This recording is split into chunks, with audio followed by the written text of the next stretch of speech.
You know we're going to have a dead white guy because that is how things work. So the first antibiotics were discovered by a dude, a dead white guy, named Sir Alexander. Oh my gosh, I should be careful about my handwriting.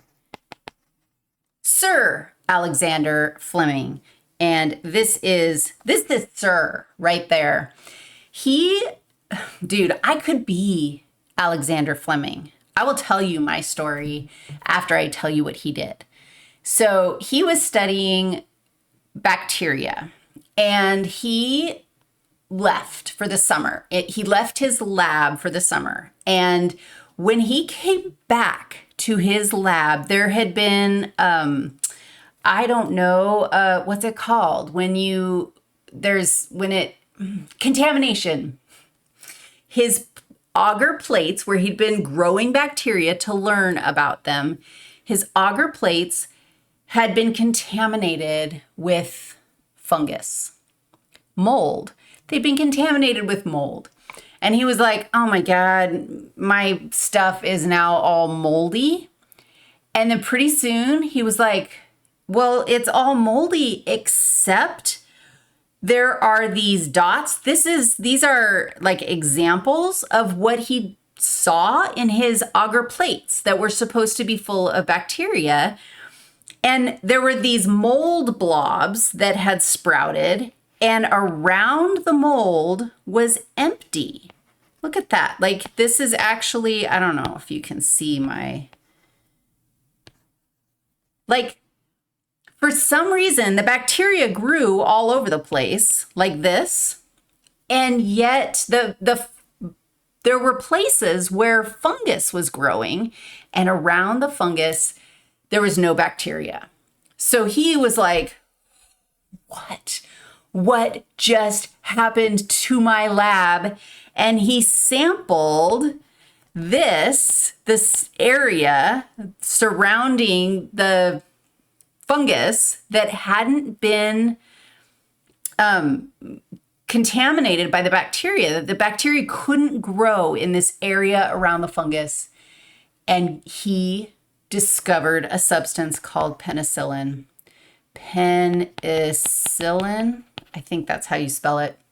This was our first formal medicalized antibiotic. Now, this is super interesting. Folks had been using antibiotics produced by mold for thousands of years, but it wasn't put into a pill. It wasn't, maybe they did understand how it worked. In fact, there was a time where they would put moldy bread on a wound, and that would sometimes work to prevent infection, which when you think about it, if you put penicillin mold on a wound, like awesome, it's producing a substance. The mold is producing a substance that's killing bacteria. Here is basically homeboy was like, this is really interesting. And so they started to try to mass produce the substance. Like, can we make this substance that will kill bacteria? And so they would make these mold mats of mold. Look, how close can we get to see? Like, that's just mold. That looks like something that I could have grown in my refrigerator. In fact, we might have something that looks like that in our refrigerator right now.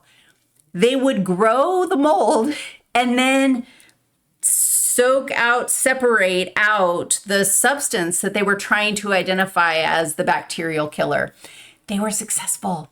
In fact, they saved thousands and thousands of lives during World War II when they were able to finally purify the penicillin and treat folks who had war wounds and prevent infection with these antibiotics.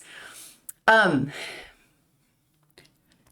think about, this is another example of how science is so, like, you can be really organized and really well planned, but sometimes it's the random thing, like going away for the summer and your lab just happened to get infected with the fungus that produces penicillin. This is a random thing. during the COVID lockdowns, I stopped driving my car anywhere. And so my car sat under the redwood forest in like the shade and didn't get driven for, I don't know, maybe 6 months. And it was in the winter. Like, so it's all wet, and Humboldt County super moldy here anyway, right? My car molded. Like that, if I had had some agar petri dishes in there, like maybe there was some amazing thing I could have discovered. And when I say my car molded, like I had to get it towed to the car cleaning place. And the car cleaners were like, no, we're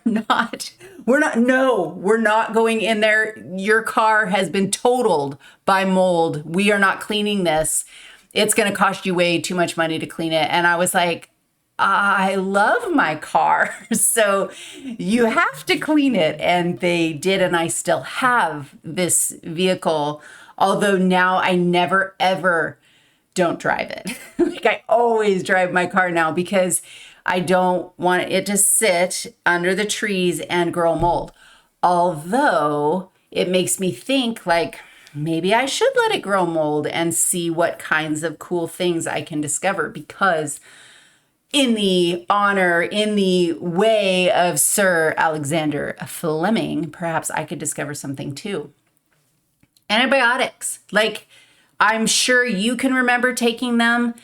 I guarantee if we did not have them, there would not be as many of us here right now, because we all took them when we were kids and we survived things that sometimes people didn't survive.